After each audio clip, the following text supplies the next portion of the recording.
살아계신 하나님, 주님만이 우리가 쉴 만한 안식처요, 발을 딛고 설 반석이십니다. 주님이 계시기에 오늘도 우리는 호흡을 하고 한 걸음 한 걸음 나아갑니다. 주님의 말씀이 우리의 영적 허기를 채우십니다. 주님을 사랑하고 주님을 경배합니다. 이 시간 말씀 묵상과 기도 가운데 임재하시어 주를 배우는 시간이 되게 하옵소서. 성부가 보내시고 성령이 증언하시는 주 예수 그리스도의 이름으로 간절히 기도하옵나이다. 아멘. 오늘 우리에게 주시는 하나님의 말씀은 시편 69편 1절에서 18절입니다. 이 말씀 가운데 1절에서 9절, 1절에서 9절까지만 함께 읽겠습니다. 하나님이여 나를 구원하소서. 물들이 내 영혼에까지 흘러 들어왔나이다. 나는 설 곳이 없는 깊은 수렁에 빠지며 깊은 물에 들어가니 큰 물이 내게 넘치나이다. 내가 부르짖음으로 피곤하여 나의 목이 마르며 나의 하나님을 바라서 나의 눈이 쇠하였나이다. 까닭없이 나를 미워하는 자가 나의 머리털보다 많고 부당하게 나의 원수가 되어 나를 끊으려 하는 자가 강하였으니 내가 빼앗지 아니한 것도 물어주게 되었나이다. 하나님이여 주는 나의 우매함을 아시오니 나의 죄가 주 앞에서 숨김이 없나이다. 주 만군의 여호와여 주를 바라는 자들이 나를 인하여 수치를 당하게 하지 마옵소서. 이스라엘 하나님이여 주를 찾는 자가 나로 말미암아 욕을 당하게 하지 마옵소서. 내가 주를 위하여 비방을 받았사오니 수치가 나의 얼굴에 덮였나이다. 내가 나의 형제에게는 객이 되고 나의 어머니의 자녀에게는 낯선 사람이 되었나이다. 주의 집을 위하는 열성이 나를 삼키고 주를 비방하는 비방이 내게 미쳤나이다. 아멘. 아멘. 오늘도 주의 말씀으로 우리 모두가 승리하길 원합니다. 성경이 결국 말하는 것이 무엇일까요? 우리가 매일 성경을 펴서 묵상하고 또 개인적으로도 말씀을 연구하고 있을 텐데요. 성경을 우리가 보고 또 성경을 통해서 결국 우리가 발견해야 되는 것은 무엇일까요? 요한복음 5장 39절에 보면 예수님이 이렇게 말씀하십니다. 너희가 성경에서 영생을 얻는 줄 생각하고 성경을 연구하거니와 이 성경이 곧 내게 대하여 증언하는 것이니라. 네, 주님의 말씀이었어요. 자, 우리의 성경 읽기, 성경 묵상, 또 성경 연구의 그 모든 결론은 결국 예수 그리스도여야 됩니다. 기승전 그리스도가 되어야 한다는 이야기죠. 자, 성경에서 어떤 성공의 방법, 어떤 자기개발, 도덕적 행동의 근거를 찾으려 한다면 우린 제대로 잘못된 길을 가고 있는 것입니다.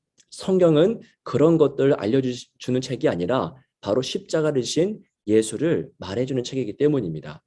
우린 성경이라고 하는 바다에서 예수라고 하는 물고기를 건져 올릴 수 있어야만 합니다.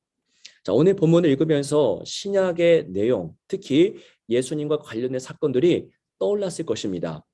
시편 69편의 말씀은 신약에서 예수 그리스도를 이야기할 때 자주 인용되었던 말씀이기 때문입니다. 자, 4절의 말씀을 보십시오. 4절에 까닭 없이 나를 비호하는 자가 나의 머리털보다 많고 라고 합니다. 자, 이 말씀은 요한복음 15장 25절에서 인용이 되었죠. 그러나 이는 그들의 율법에 기록된 바 그들이 이유 없이 나를 미워하였다 한 말을 응하게 하려 함이라. 네, 요한복음에서 똑같이 인용된 말씀입니다. 자, 8절도 그렇습니다. 8절 말씀 가운데 내가 나의 형제에게는 객이 되고 나의 어머니의 자녀에게는 낯선 사람이 되었나이다 라는 이 말씀, 가족에게서부터도 버림을 받았다라고 하는 말씀은 마가복음 3장 21절에 나오죠. 예수의 친족들이 듣고 그를 붙들어 나오니 이는 그가 미쳤다 하밀러라 입니다. 하나만 더 보겠습니다. 오늘 말씀 9절에 보시면 주의 집을 위하는 열성이 나를 삼키고 주를 비방하는 비방이 내게 미쳤나이다.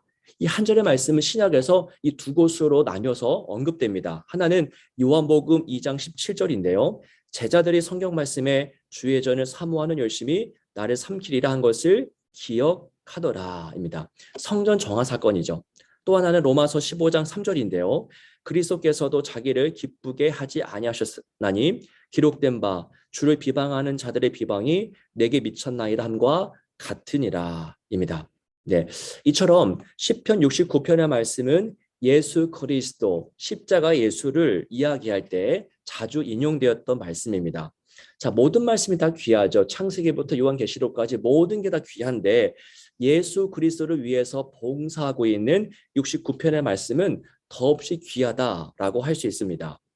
예수님을 설명하기 위해서 인용된 69편의 내용들은 한 가지를 말합니다. 다른 것이 아니라 딱 한 가지를 말하고 있는데 바로 세상으로부터 미움과 비방을 받는 그리스도의 그 상황을 우리에게 보여줍니다. 세상이 그리스도를 까닭없이 미워했고 비방했으며 그 가족들까지도 예수를 배척했었죠. 이처럼 예수님이 세상으로부터 버림을 받고 고난을 받으셨는데 그 이유가 무엇입니까? 그렇게 고난을 받으신 이유는 딱 한 가지입니다. 바로 예수님께서 하나님과 하나가 되셨기 때문입니다. 하나님과 온전한 교제를 나누셨기 때문에 세상에서는 버림을 받았던 것입니다. 하나님에게만 몰두했기 때문에 예수님은 세상과 언제나 늘 부딪힐 수밖에 없었습니다. 왜요? 하나님 자체가 세상과는 질적으로 다르기 때문입니다. 질이 다르고 방향이 다르기 때문이죠.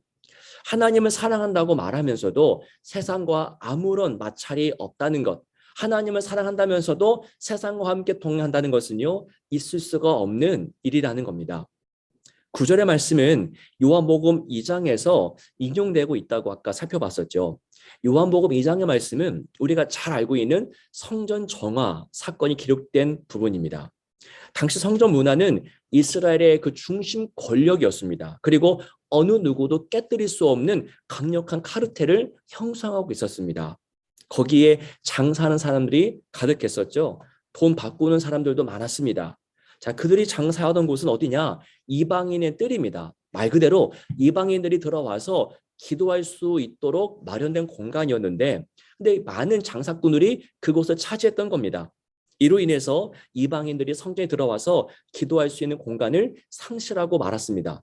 예수님이 이러한 사태를 보고 계셨던 것이죠. 이런 사태가 벌어졌는데도 불구하고 그 어느 누구 하나 이 현상에, 이 문화 현상에 제동을 걸지 못합니다. 그때 예수님이 성전에 들어오셨고 성전에서 장사하는 모든 문화는 채찍질을 당하게 됩니다. 이 사건을 기록하면서 요한복음 기자는 오늘 시편의 말씀을 인용하는 거예요. 요한복음 2장 17절 다시 한번 읽어드리겠습니다. 제자들이 성경 말씀에 주의 전을 사모하는 열심히 나를 삼키리라 한 것을 기억하더라. 예수님이 세상과 부딪혔던 이유는 그 주님께서 하나님과 온전히 하나됨을 누렸기 때문입니다. 하나님과 하나가 되면 세상과 다투게 됩니다. 하나님을 사랑하면 세상에서 버림받고 고난을 당하게 됩니다. 어제 수요 예배에서 주기도문의 마지막 강구를 저희가 함께 살펴보지 않았습니까? 마태복음 6장 13절 말씀. 우리를 시험에 들게 하지 마시옵고 다만 악에서 구하시옵소서. 시험과 악에 대해서 나눴었습니다. 이 마지막 강구는 우리가 살아가고 있는 이 세상의 현 주소를 정확하게 깨닫게 해줍니다. 시험과 유혹이 가득한 곳이죠. 어제 나눴지만 오리게네스는 이렇게 말했습니다. 현세의 삶이 온통 유혹투성이다 입니다. 모든 것이 다 유혹투성입니다.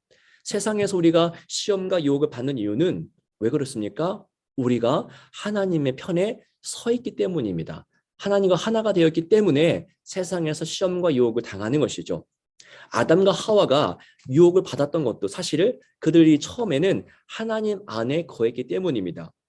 예수님께서 광야와 십자가 위에서 시험을 당하신 것도 다 한 가지죠. 그분이 하나님과 하나됨을 누리고 있었기 때문입니다. 무엇입니까? 우리가 세상과 하나된 자라면 시험과 유혹을 받을 일도 없다라는 겁니다. 다시 한번 말씀을 드립니다. 요한복음 16장 33절입니다. 세상에서는 너희가 환난을 당하나 담대하라 내가 세상을 이기었노라. 여러분 진실을 말씀드립니다. 우리가 그리스도를 믿고 따르는 것은 세상에서 평탄한 길을 가기 위함이 아닙니다. 오히려 고난과 역경이 찾아옵니다. 왜냐하면 타협하지 않기 때문입니다. 하나님의 방향과 세상의 방향이 전혀 다르기 때문입니다. 하나님을 따르면서 세상과 아무 마찰이 없다는 것은 있을 수가 없는 일입니다. 여러분 주님의 이름으로 제가 여러분에게 권면합니다. 하나님 안에 거하십시오. 그리고 세상과의 관계 속에서 나타나는 모든 마찰을 담대하게 마주하십시오. 그 좁은 길, 넓은 길이 아니라 좁은 길을 갈 때에 우리가 얻는 것이 있으니 바로 예수 그리스도의 그 이름의 능력입니다.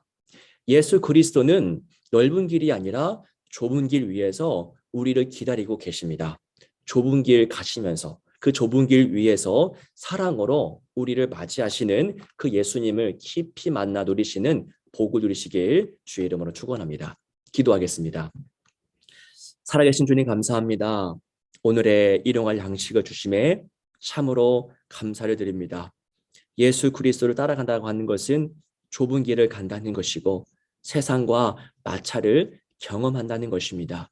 그 마찰을 두려워하지 않게 하시고 세상을 이기신 예수와 함께 그 좁은 길 걸어갈 수 있도록, 그래서 결국 예수 그리스도의 이름의 능력을 우리가 경험할 수 있도록 은혜를 베풀어 주옵소서.